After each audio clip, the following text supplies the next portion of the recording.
நாம இந்த நாள் நிகழ்ச்சி மூலமா யாரு இன்னைக்கு அவங்களோட பிறந்த நாளை சந்தோஷமா கொண்டாடிட்டு இருக்காங்க அப்படிங்கறத பத்தி தெரிஞ்சுக்கலாமா?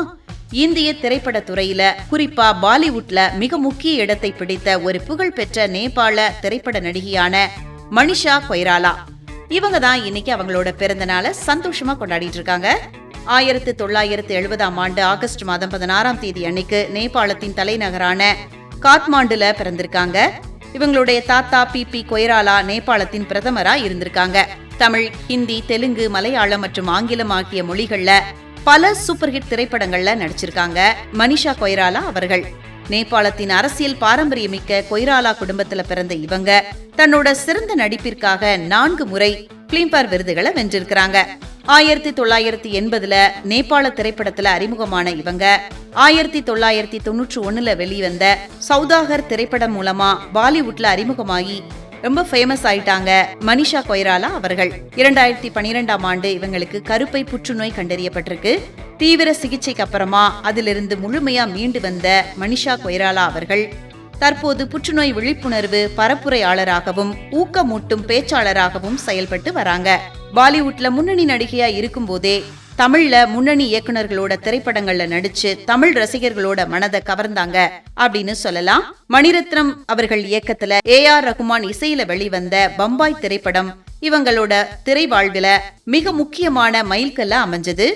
இதுல ஷைலா பானு அப்படிங்கிற கதாபாத்திரத்துல இவங்களோட நடிப்பு வேர்ல்டு லெவல்ல பேசப்பட்டுச்சு அப்படின்னு சொல்லலாம். சங்கர் அவர்களோட இயக்கத்துல கமலஹாசனுக்கு ஜோடியா ஐஸ்வர்யா அப்படிங்கிற கதாபாத்திரத்துல இந்தியன் படத்துல சூப்பரா நடிச்சிருப்பாங்க மனிஷா கொய்ராலா அவர்கள். அர்ஜுன் நடிச்ச முதல்வன் திரைப்படத்துல கிராமத்து பெண்ணா யதார்த்தமான நடிப்பை வெளிப்படுத்தியிருப்பாங்க. சூப்பர் ஸ்டார் ரஜினிகாந்தோட இணைஞ்சு பாபா திரைப்படத்துல ஹீரோயினா நடிச்சிருக்காங்க. புற்றுநோயிலிருந்து மீண்ட பிறகு தரமான கதாபாத்திரங்களை தேர்ந்தெடுத்து நடிச்சு வராங்க மனிஷா கொய்ராலா அவர்கள். நெட்ஃபிளிக்ஸ் தளத்துல சஞ்சய் லீலா பன்சாலி இயக்கத்துல வெளியாகி உலகளவுல பெரும் வரவேற்பை பெற்ற ஹீரமண்டி அப்படிங்கிற இணைய தொடர்ல மல்லிகா ஜான் அப்படிங்கிற முதன்மை கதாபாத்திரத்துல நடிச்சு தன்னோட அசாத்திய நடிப்பு திறனை மீண்டும் நிரூபிச்சு காட்டிட்டு இருக்காங்க மனிஷா கொய்ராலா அவர்கள். இந்திய திரைப்பட துறையில், குறிப்பா பாலிவுட்ல மிக முக்கிய இடத்தை பிடிச்ச ஒரு புகழ்பெற்ற நேபாள திரைப்பட நடிகையான மனிஷா கொய்ராலா அவங்களுக்கு இந்த நாள் நிகழ்ச்சி மூலமா இனிய பிறந்த நாள் நல்வாழ்த்துக்களை சொல்லிக்கலாம்.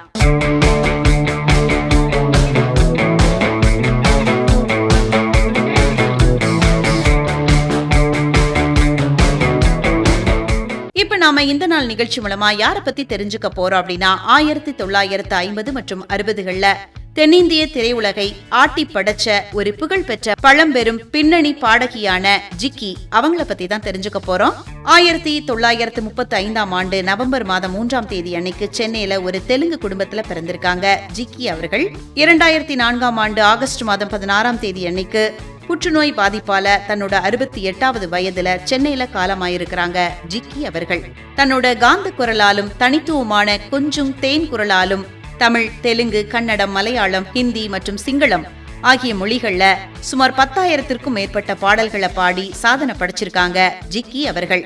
1943 பந்துலம்மா அப்படிங்கிற தெலுங்கு திரைப்படத்துல குழந்தை நட்சத்திரமா அறிமுகமாயிருக்கிறாங்க. பின்னணி பாடகியாக 1948 ஞான சௌந்தரி அப்படிங்கிற தமிழ் திரைப்படத்துல முதலா பாடியிருக்காங்க. புகழ்பெற்ற பழம்பெரும் பாடகரும் இசை அமைப்பாளருமான AM ராஜா அவர்களை திருமணம் செஞ்சுக்கிட்டாங்க ஜிக்கி அவர்கள். கலைத்துறையில இவங்களுடைய பங்களிப்பை பாராட்டி தமிழ்நாடு அரசு இவங்களுக்கு கலைமாமணி விருது வழங்கி சிறப்பிச்சிருக்காங்க. பாடகி P சுசிலாவோட இணைஞ்சு 1950களோட முற்பகுதியில தென்னிந்திய திரையிசையின் ராணியா திகழ்ந்த ஜிக்கி பாடிய சில மறக்க முடியாத பாடல்கள் இருக்கு.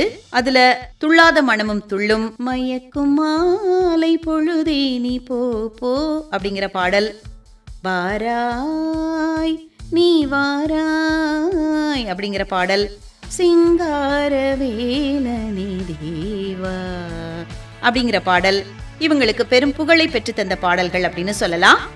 வாராய் நீ வாராய் அப்படிங்கிற பாடல் மந்திரகுமாரி படத்துல இடம்பெற்ற பாடல். திருச்சி லோகநாதனோட இணைந்து பாடிய அமரத்துவம் வாய்ந்த பாடல் இந்த பாடலாகும். அதே மாதிரி கொஞ்சம் சலங்கை அப்படிங்கிற படத்துல சிங்கார வேலனை தேவா அப்படிங்கிற பாடலும் சூப்பரான பாடல். இதுல காரைக்குறிச்சி அருணாச்சலத்தின் நாதசுர இசை போட்டிக்கு இணையா பாடி அசத்திய உலக புகழ்பெற்ற பாடல் இந்த பாடலாகும். பல இனிமையான பாடல்களை தந்த ஜிக்கி அவர்களை பத்தின நிறைய விஷயங்களை இன்னைக்கு நாம இந்த நாள் நிகழ்ச்சி மூலமா தெரிஞ்சுக்கிட்டதுல மிக்க மகிழ்ச்சி அடைகின்றோம்.